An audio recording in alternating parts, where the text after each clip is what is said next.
Assalamualaikum Dokter Tifa. Waalaikumsalam warahmatullahi wabarakatuh. Apa kabar? Apa Sehat yang kabar penting semuanya? ya. Alhamdulillah, Dokter. Sehat sehat, Barusan alhamdulillah. ini Partai Buruh lagi uring-uringan juga menyangkut undang-undang Heeh, kesehatan. Bahkan Presiden Threshold itu menjadi sorotan ya karena Timur mhm, Leste aja calon presidennya segambreng gitu. Kok kita cuma tiga? mhm, Tapi ya itulah mhm. Indonesia. Tapi yang kita ingin dengar dari seorang Dokter Tifa ini masalah kesehatan yang menjadi sorotan karena apa ya, ini saya dengar kemarin beberapa waktu saya pernah ketemu mantan dirut bank BUMN yang kesetrum akibat jadi direktur PLN. Mhm, Dia bilang katanya iya, perbankan itu sekarang sama rumah sakit itu macam lampu hijau, berbagai rumah sakit mhm, berdiri, bahkan yang iya, asing-asing juga, iya, luar biasa.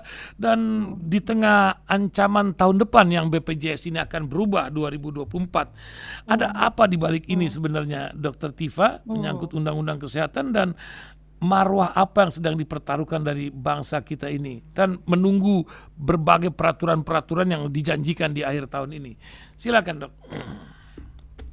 Iya, karena hari ini kita hanya punya waktu 20 menit, Hmm. maka saya akan menyoroti satu pasal yang berpotensi untuk menjadi lubang, yang nanti lubang itu kalau nggak segera diantisipasi, nggak segera diinformasikan sejelasnya kepada rakyat, akan berisiko ya, karena rakyat Hmm. itu yang mana mereka menjadi salah satu shareholders dari domain kesehatan yang seringkali berpotensi menjadi korban, ya. Nah, ini saya menyoroti pasal 248 tentang ayat 1 ya, tentang tenaga medis dan tenaga kesehatan warga negara asing. Ini Hmm. yang seringkali menjadi Jadi sorotan. keresahan dari ya, keresahan, dari para dokter dan sorotan dari masyarakat. Hmm. Bagaimana implementasinya gitu Hmm. kan. Nah, Betul. saya baca di ayat 1 evaluasi. Jadi ada sekitar 9 syarat Hmm. dokter asing untuk bisa berpraktik di Indonesia ya. Salah Hmm. satunya Hmm. tersebut di ayat 1. Syaratnya adalah mereka harus mengikuti uji kompetensi yang disebut evaluasi kompetensi. Hmm. Sebagaimana dimaksud pada ayat 1 dilakukan oleh menteri dengan melibatkan menteri yang menyelenggarakan urusan pemerintahan di bidang pendidikan, Hmm. konsil dan kolegium. Nah, Hmm. di Hmm. sini kan berarti memang ada amputasi ada amputasi, ada salah satu pihak yang diamputasi ini oleh Hmm. oleh Hmm. pasal ini ya, Ya, yaitu ide ya. memang ID, di Hmm. sini Kata ID ya. betul. Hmm. Karena untuk evaluasi kompetensi, tidak lagi melibatkan ID di sini, Hmm. tetapi justru melibatkan Kunci. menteri, ya evaluasi dilakukan menteri dan menteri yang lain yang menyelesaikan urusan pemerintahan. Nah, Hmm. sekarang persoalannya adalah, Menteri Kesehatan saat ini, Hmm. ya, Hmm. Pak Budi ini Hmm. kan bukan dokter, Ya, ya. betul. Hmm. Dan nanti akan menjadi satu presiden kan di masa depan bahwa kemungkinan mungkin Menteri Kesehatan tidak lagi dijabat oleh dokter. Bisa. Nah, bagaimana seorang yang bukan dokter bisa melakukan evaluasi kompetensi? Hmm. Satu ya. Hmm. Kemudian yang kedua, menteri ini melibatkan menteri yang menyelenggarakan urusan pemerintahan di bidang pendidikan, konsil dan kolegium. Artinya apa? Artinya kan akan ada pelibatan menteri-menteri yang mungkin tidak punya kompetensi apapun dalam bidang kedokteran kesehatan Hmm. untuk memberikan evaluasi kepada dokter asing dan tenaga medis asing yang akan ada di Indonesia. Nah, itu jadi bagaimana? Memang betul ditulis di sini ada konsil dan kolegium, betul. Nah, di situ kan berarti ada pelibatan dari konsil, Konsil Kedokteran Indonesia KKI, dan Hmm. kolegium. Kolegium itu adalah partit ya Hmm. dari spesialisasi begitu. Betul. Tetapi di sini yang krusial adalah tidak ada pelibatan dari himpunan kedokteran, dalam hal ini ID, ataupun mungkin juga nanti di masa depan akan ada organisasi profesi dokter lain Profesional selain lain. ID misalnya. Nah, ini kan Kayak tetap pengajar. perlu untuk ada pelibatan di situ begitu. Jadi Hmm. bagaimana para komponen-komponen ini yang notabene mereka tidak punya latar belakang pendidikan dokter bisa melakukan evaluasi kompetensi terhadap dokter, kan itu Hmm. ya yang Ya. menjadi Hmm. persoalan di kemudian hari. Artinya apa? Ada rentan sekali kemungkinan untuk adanya, ya dalam tanda kutip ya, saya nggak punya bahasa lain Hmm. yang bagus selain permainan misalnya. Ya. Uang misalnya seperti Hmm. itu, ya kan Hmm. itu. Hmm. Itu dari sisi undang-undang. Iya. yang menurut saya ini sangat perlu untuk dilakukan evaluasi Hmm. kepada ayat-ayat yang terkait ini ya Hmm. dari sisi. Kemudian habis itu juga ada penilaian kelengkapan administratif dan penilaian kemampuan praktik. Nah, ini dilakukan oleh siapa? Kalau oleh menteri lagi. Sekali lagi ya itu, dan sama sekali loh tidak ada sampai ke ayat 7 nih saya baca tuh, Hmm. sama sekali tidak ada pelibatan organisasi profesi. Hmm. Ya, ini saya tidak membela ID ya, Hmm. tapi bahwa bahwa pelibatan organisasi profesi di dalam melakukan evaluasi kompetensi terhadap dokter asing dan tenaga medis asing lain itu Nggak sangat dilibatkan. penting itu. Hmm. Iya, dan kalau tidak dilibatkan kan berarti ada suatu pertanyaan besar. Hmm. Hmm. Karena iya kan, ada suatu pertanyaan besar loh. Kalau dokter asing itu evaluasi kompetensinya itu tidak melibatkan organisasi profesi, Hmm. lalu bagaimana dengan dokter-dokter lokal? Hmm. Apakah dengan demikian eh, dokter-dokter lokal itu untuk evaluasi kompetensi juga tidak lagi melibatkan organisasi profesi? Nah, itu bagaimana itu nanti Hmm. Hmm. presiden ke depannya kan? Kalau Betul, asing aja iya kan, boleh ini kok. kan ada iya makanya. Jadi dokter asing tidak kompetensinya tidak dilibatkan organisasi profesi, tapi untuk dokter lokal bagaimana? Ini belum ada kejelasannya juga di sini kan, evaluasi kompetensi terhadap dokter lokal. Karena kita tahu ya 90-an fakultas kedokteran di Indonesia dan terus ada nih ya setiap tahun tuh ada tambahan fakultas kedokteran baru, itu kan sangat mutlak diperlakukan evaluasi kompetensi. Karena tidak semua fakultas kedokteran itu punya mutu yang sama dan itu sudah diatur oleh undang-undang kan.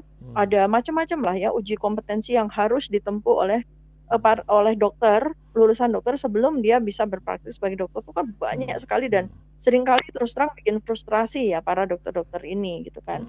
Dokter. Nah, apakah dokter asing ini itu tidak harus mengikuti hal yang sama gitu kan. Nah, ini yang tidak ada kejelasannya dan nanti akhirnya kan yang terjadi kemungkinan ya rakyat lagi yang jadi korban gitu. Lalu apakah ada pertanyaan? Kalau enggak saya lanjut ya mengenai lubang yang Terus kedua. lanjut. Lebih baik Ya, biar tuntas satu masalah, Dok. Ya. Lubang yang kedua itu adalah dari sisi kualitas dari dokter asing itu sendiri. Terus terang ya, kita ini Indonesia ini udah merdeka 77 tahun, ya kan? Sebagian dari rakyatnya sudah merdeka dari perasaan perasaan inferiority terhadap asing gitu. Tetapi yang ternyata tidak bebas dari perasaan inferiority ini kan pemerintah sendiri gitu kan.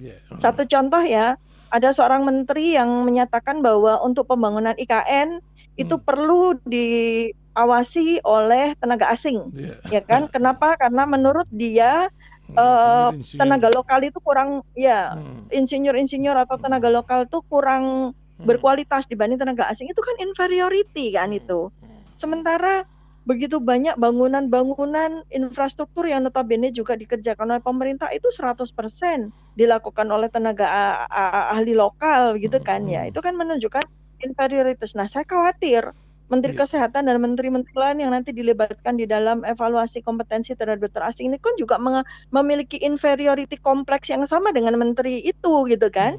Artinya belum apa-apa para dokter asing yang mungkin matanya biru, hijau, abu-abu, rambutnya pirang dan segala macam, atau mungkin yang bahasanya pakai bahasa yang tidak dikenal dan sebagainya, mereka belum apa-apa udah inferior gitu kan. Udah merasa inferiority complex. Padahal tidak semua dokter asing itu punya kualitas yang bagus. Nah, sekarang pertanyaannya kan gini, dokter-dokter asing ya kan yang berpraktik itu pasti mereka punya grading kan, punya kelas kualitas ya. Nah, artinya gini, kalau seorang dokter asing itu pingin berpraktik di Indonesia, apakah bukan berarti bahwa mereka itu sebenarnya tidak laku berpraktik di negerinya sendiri? Ya kan? Jangan-jangan begitu kan? Kenapa dia mau praktek di Indonesia? Jangan-jangan dia bukan dokter yang punya kualitas tinggi. Jangan-jangan dia udah kelas 3 gitu kan, grade-nya gitu kan. Lalu karena mentang-mentang dia matanya biru, kita terima aja dengan begitu. Lalu kedua, dokter-dokter asing itu lulusan fakultas kedokteran mana? Karena fakultas kedokteran di luar negeri itu juga punya grading sama Macam-macam. seperti di Indonesia kan. Hmm. Jangan-jangan kita dapat dokter asing lulusan fakultas kedokteran abal-abal di negerinya sendiri. Ba- Tapi ba- karena mentang-mentang dia asing, hmm. dia diterima di sini Bahkan dengan ada karpet merah misalnya betul gitu kan. kecenderungan malah bukan dokternya yang dibawa, kampusnya dipindahkan ke sini, bahkan dengan alasan apa? Dengan alasan devisa yang mengalir keluar dan lain-lain. Nanti ada wisata kesehatan di Bali, bahkan di Ya. Pantai Indah Kapuk sudah berdiri sekarang rumah sakit luar biasa yang mengadopsi kesehatan dari Cina.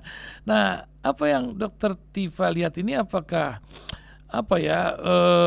sebuah konstitusi sedang berjalan, sedangkan seorang dokter Tifa aja kalau kemarin bencana misalnya di Turki nggak akan mudah itu megang pasien di sana, tuh nggak bisa, susah sekali itu, bukan begitu dok? Betul.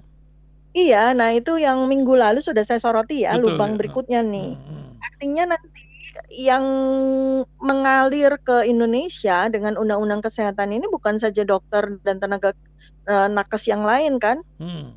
Hmm. para medis ya, tenaga kesehatan non dokter kan banyak ya, para Betul. medis, ada farmasis dan petugas laboratorium dan sebagainya itu yang nanti akan mengalir bukan cuma dokter dan nakes itu, tapi juga rumah sakitnya, laboratoriumnya, industri kesehatannya, farmasetikalnya, bahkan fakultas kedokterannya pun juga akan mengalir ke sini dan itu tendensi Iya, ini kan sudah terlihat, gitu gini dok, kan. ini kan sudah terbukti dengan industri pertambangan, nikel lah misalnya.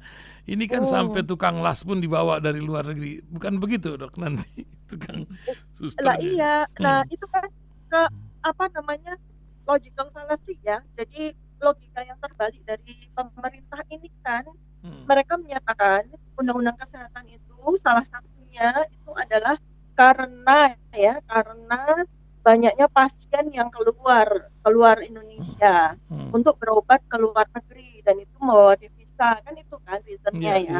Padahal kan lalu saya sampaikan berapa persen sih pasien-pasien Indonesia yang mampu untuk berobat ke luar negeri? Banyak, Berapa persen sih, kan?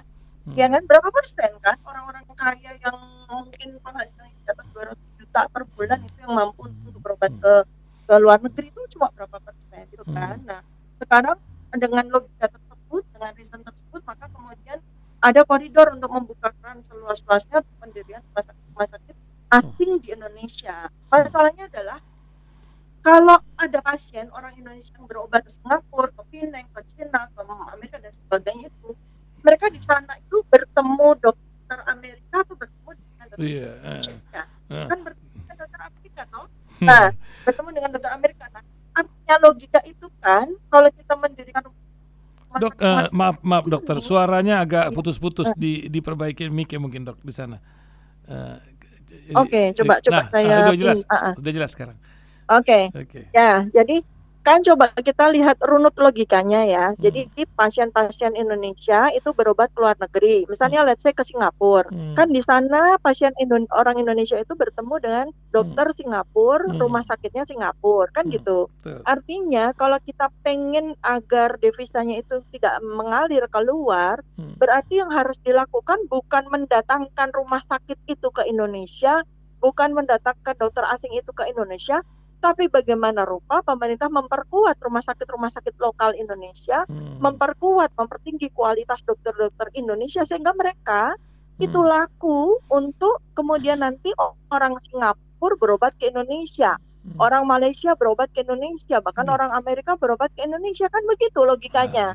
Tapi ini kan anehnya adalah bahwa karena mereka berpikir bahwa supaya devisa itu tidak mengalir karena pasien orang Indonesia itu berobat ke luar negeri, maka mereka datangkan rumah sakit itu ke Indonesia, mereka datangkan dokter asing itu ke Indonesia. Itu bagaimana logika? Itu yang namanya kesalahan berpikir kan di situ. Kesalahan yang pemerintah di sini kan udah terbiasa untuk melakukan kesalahan berpikir itu sebagai suatu pembenaran. Itu masalah IQ atau bagaimana ya, tetapi kemudian akhirnya itu menjadi regulasi kan gitu. Tidak memikirkan iya kan, berapa persen sebetulnya devisa yang mengalir keluar dibandingkan dengan devisa yang nanti akan dikeruk oleh dokter, oleh rumah sakit asing yang beroperasi di Indonesia. Itu kan sama dan sebangun dengan perusahaan-perusahaan tambang nikel dan sebagainya, tambang-tambang which is itu adalah tambang asing dengan pekerja asing, dengan tenaga asing, yang Hmm. beroperasi di Indonesia dan mereka mengeruk keluar hasil-hasil tambang itu ke negara mereka, kan sama itu nanti Hmm. posisinya kan, Iya, iya kan? betul betul. Ya itu yang Iya, paling dan simpel tuh yang sudah terjadi kan begitu gitu. Yang ke depan nih iya, bakal terulang dengan ini.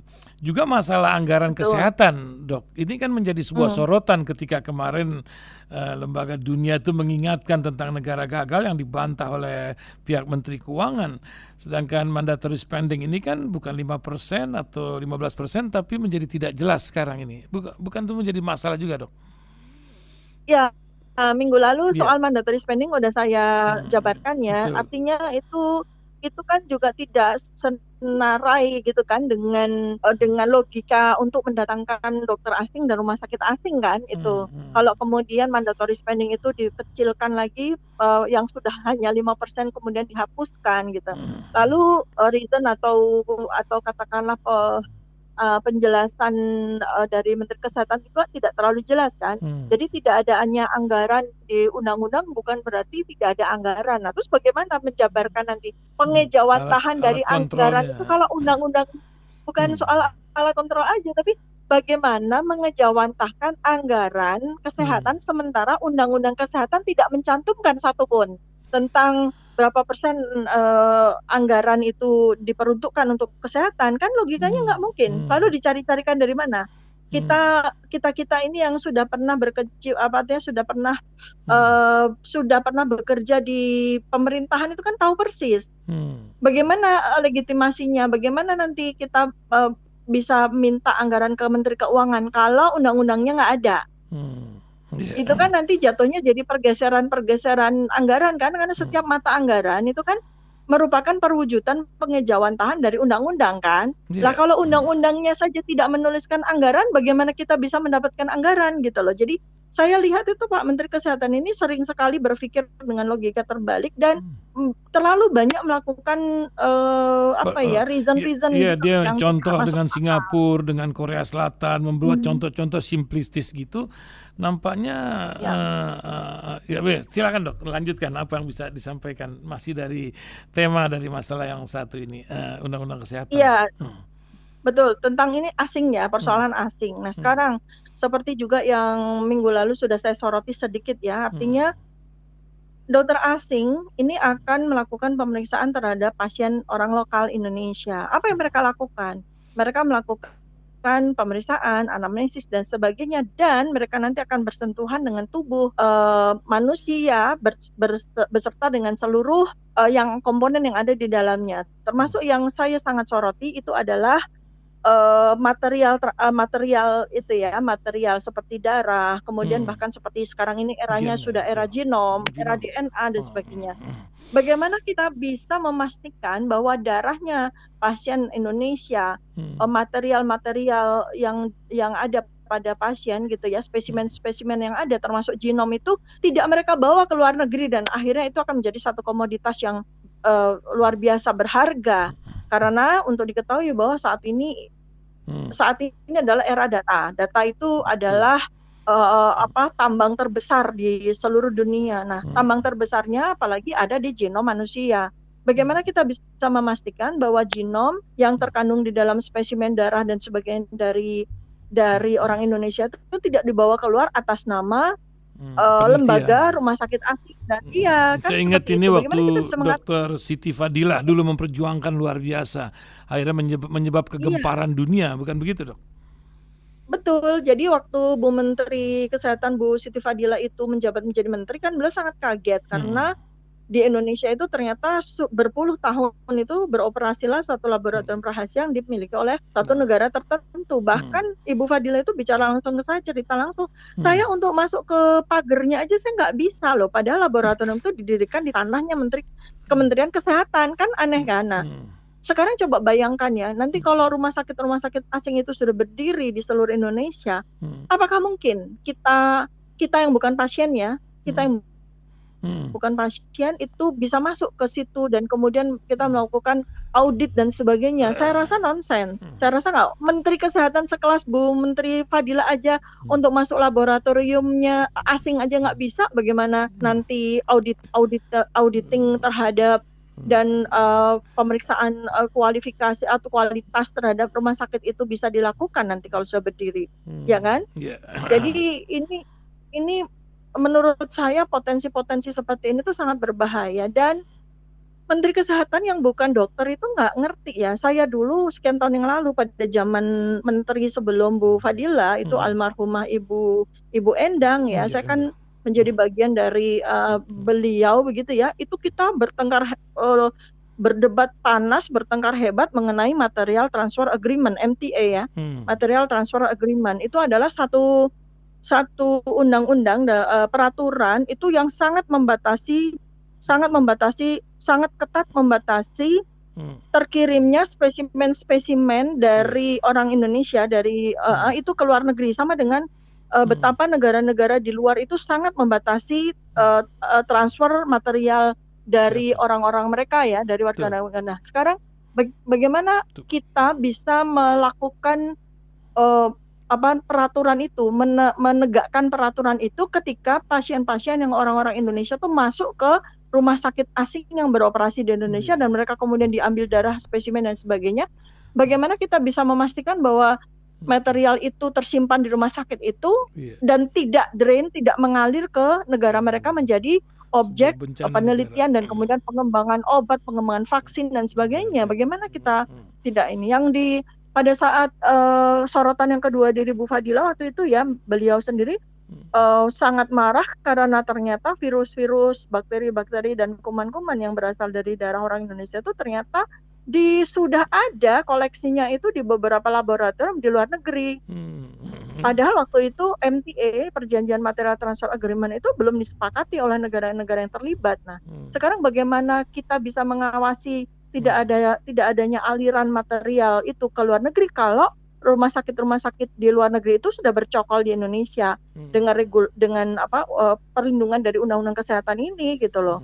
Dan kekhawatiran berikutnya lagi, ini kan baru-baru aja ya Pak, ada sindikat kejahatan ginjal. Ini kan jual beli ginjal di Vietnam, Kamboja. Jual beli ginjal ya. Ya itu TKW kita dikirim ke Kamboja dan ternyata mereka itu disepakati 120 juta satu ginjal. Makanya pengambilan ginjal begitu kan, itu kan sangat-sangat mengerikan. Padahal supaya tahu bahwa organ-organ tubuh manusia itu semuanya berharga, bukan cuma ginjal. Liver itu bisa berharga gitu ya, kemudian jantung, semuanya itu bisa berharga dan bisa menjadi media transplantasi. Dan kekhawatiran kita kan bagaimana kita bisa melindungi pasien-pasien yang masuk di dalam institusi yang dimiliki oleh asing ya. Apakah pasien itu setelah keluar itu masih utuh organ-organnya, jangan-jangan udah diambilin dan sebagainya, kita nggak tahu. Livernya udah dicuil gitu kan, ginjalnya tinggal satu dan mungkin spesimen-spesimen yang lain mungkin udah, ini kan kita nggak tahu ya. Ini sekali ya. Preventif saja. Ya, artinya tapi kan ini sesuatu yang sangat mungkin. Sesuatu yang sangat mungkin, dan saya bukan ingin melakukan. Halo? Iya, terputus. Halo? Iya, terputus. Lanjut dong. Bagaimana negara tuh hadir gitu loh. Bagaimana pemerintah itu hadir untuk melindungi semua warga negaranya. Ketika kemudian institusi, lembaga asing yang mereka tuh hanya berpikir tentang kapitalisasi, monetisasi, mereka beroperasi di Indonesia itu hanya berpikir untuk mengambil keuntungan dari pasien-pasien orang Indonesia, itu bisa memikirkan kesehatan, bukan sekedar kesehatan tapi juga keselamatan dari warga negaranya gitu. Nah, ini yang diperlukan kehadiran dari negara kita gitu loh, pemerintah kita. Terima kasih Dok, ini sudah 28 menit kita bincang ini. Masya Allah, tak terasa. Ya, mudah-mudahan di lain kesempatan kita akan bincang lagi Dok, mencerahkan pendengar Radio Silaturahim. Terima kasih Dr. Tifa pagi ini. Assalamualaikum warahmatullahi wabarakatuh. Waalaikumsalam warahmatullahi wabarakatuh.